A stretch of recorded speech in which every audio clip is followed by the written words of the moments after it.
Hi guys, this is Max Sadaka, Captain Kabras Sugar, and you are watching Three Quarters Podcast.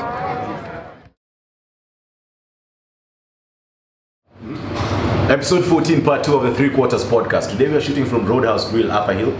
These guys had their first anniversary yesterday, that being 4th of March. It was actually it was a very good gig. Some of us were here quite late.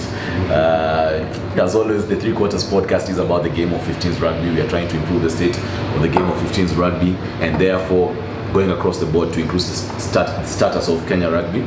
Our Kenya Simbas are about to embark on a monumentous challenge where they're going to be taking on about 5 or 6 nations to earn a spot at the Rugby World Cup in Japan in 2019. Therefore, jump onto the Road to Japan hashtag. You need to be supporting these guys. These guys require support. They require apart from the backs. You need what is it called? Those messages, just motivational messages, just to get them psyched up. Motivational tweets. Just to get them psyched up. They're going to be representing us, guys. And what's the best about this country? This is Nash, your official noisemaker. Jiringus, Kenyana. And we go to Bad Guy of the Week. We had a chance to watch a couple of guys. Who was your Bad Guy of the Week yesterday? Hey, Bad Guy of the Week, Nash. Yeah. Must be Kelvin Masai. Bad man. That's true. Hey. I agree tenfold. Menengai, yeah. Homeboys. But the question is, he started quite slow. Very, very slow for blocks. Yeah. The guys were really slow. Yes. You could see his passes were loaded. Yes. It's like he's trailing it. Yeah. But then again, I think they realized that how to beat Cabras would be the quick balls. Yes. And he was at the focal, at the center bit of it. Yes. Yeah, and he turned that game really well. Yes. Quick balls, and you could see now the backs get to run the ball a bit much faster. Yes. Coming from the racks and everything. Yeah. And he controlled and turned the game quite well. He did. The only part that was missing in his game is his kicking, but yeah, the kicking was a bit off. Yeah, but he had to even use the substitute kicking. Yeah, but he was able to run the breakdown and be the general that he is, I think, for this homeboy side. Yeah, so I guess Bad Guy of the Week this week then Kelvin Masai. On to Rugby 101, where we try to educate you guys about the game of rugby. And today we're going to be talking about the premier rugby competition in Kenya. Kenya Cup was a good thing competition. You see the next to it's called the Kenya Cup. So the Kenya Cup is a top tier competition for the rugby union in Kenya. Currently we have 12 teams that participate in the Kenya Cup. It was formed in 1970. The most successful team in the Kenya Cup has been Nondescript RFC, having won the Kenya Cup 12 times. I think the next guy is Kenya Harlequins. The Queens. Defending champions, of course, is Cabras RFC. What has also been notable in the last few years is from 2013, apart from 2015 where KCB won, from 2013, Kenya Cup has been won by teams not based in Nairobi. Not based in Nairobi. Yeah, which is that thing for guys at the commandeered in Gongro. which I think is very good for the game of rugby. So the current evolved exactly. So the current format that they take is you have 12 teams split into 2 pools of 6. You play the people from your pool home and away, and then once you're done with the home and away, you start playing the guys from the other pool, but one time. It's not home and away. Just once. It's just once. Once you're done with that, you go to the playoffs, where number 1 and 2 have a direct ticket to the semi-finals. Number 3, 4, 5, and 6 have a playoff. Their own playoff. Whoever wins that then goes to face number 1 and 2. Yes. Then of course for the semis, then we go on to the finals. Yeah. Las Vegas Sevens. That's been happening. Plus this thing is always a party, but anyway. They're doing that. Kenya, we were in the same pool with New Zealand, Argentina, and Russia. We lost to New Zealand 24-7. Sorry, I beg your pardon, 24-7. We drew with Argentina 14-14 and beat Russia 12-10. But unfortunately, Argentina beat New Zealand, and therefore they were same score. I think. Yeah, 12-10. The New Zealand and Argentina proceeded to the main cup quarters. We fell shy of what us guys had predicted. We thought they were going to make it for the main cup quarters. What's your take on that? Before we discuss about where they are right now, what's your take on that so far? Were you convinced with the way the boys played? Were you happy with the boys played? It was a bit of it's a mixed reaction for me. Yeah. We should have done better against New Zealand, especially. Yeah. I think a smaller margin would have done is better. And then the Argentina game, should have won that game. Yes. I believe that that should have been a win for us. Yeah. We should have made it to the quarters.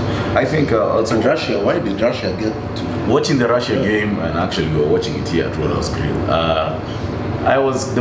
they were making uncharacteristic errors that are not common with the Kenya team, and that's why Russia were able to score off our mistakes.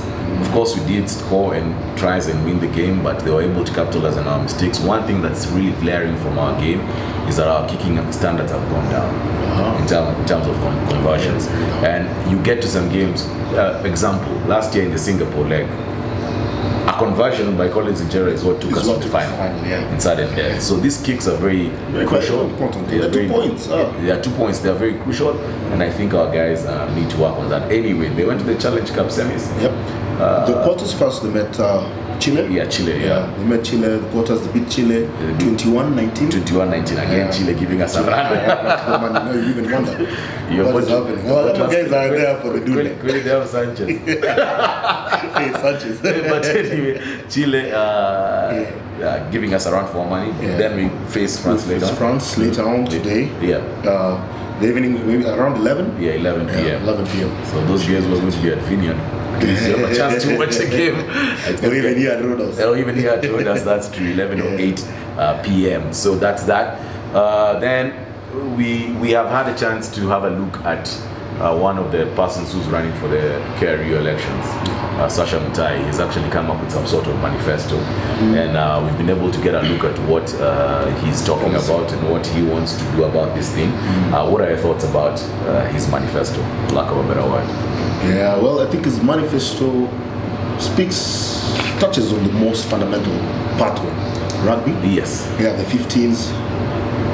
He's really planning to support the game and uplift it and take it to a better standard than what it is right now. Yeah. Yes, we are happy with the progress that has been happening in the last few years. I can only hope that he can come and improve on that. Yes. Yeah, with what is promising, guys. With more money coming in. Yeah. Yeah, more sponsorship. Yeah. As well as he said that we shouldn't be depending fully on sponsorship. Yes. Rugby should start paying for itself. Exactly. Yeah. It should be run like a business. Run like a business. So yes. I'd like to see that happen. Should he get there? One thing that shocked me is that he talked about each and every union being allocated space in Kasarani to build a stadium.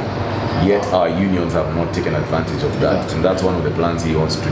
Is start up is build a stadium where our international games can be played, and we can only challenge the other two people who are running, Papa Sembi and Richard Omwela. Please tell us what it is that they want to offer us. Yeah, what your plans are for the next 2 years. We'll go to Super Rugby. I'll read the results quite quickly. We'll talk about what happened. Western Force beat Queensland Reds 26-19. Or Waikato Chiefs 41-26 to the Auckland Blues. Hurricanes 71-6 versus the Rebels. We have the Highlanders losing to the Crusaders 27-30. We have Brumbies losing to the Sharks 22-27. We have Sunwolves losing to the Kings 23-37. We have the Lions beating the Tars 55-36. We have the Stormers beating the Jaguars or Jaguares, however you want to pronounce, 32-25. And your Blue Bulls losing to narrowly, not narrowly, losing to the Cheetahs 34-28. Of most importance is that we have the 3/4 Super Rugby Fantasy League happening, or rather it's up and running. So therefore you need to join. Just at the bottom of your screen is the league code. Just key it in, choose your teams, and let's compete on a weekly basis. Currently number last we won't say, but someone rigged it. Yes. From 16 but anyway, we'll be always interacting about this. That has been episode 14, part 2 of the 3/4 podcast. We're shooting from Rodas Grill, as we've told you. Like our Facebook page, rather. Follow us on Instagram and subscribe to our YouTube channel. This is Nash, your official noisemaker. Jeringus, aka Kenyana. And stay tuned for part 3.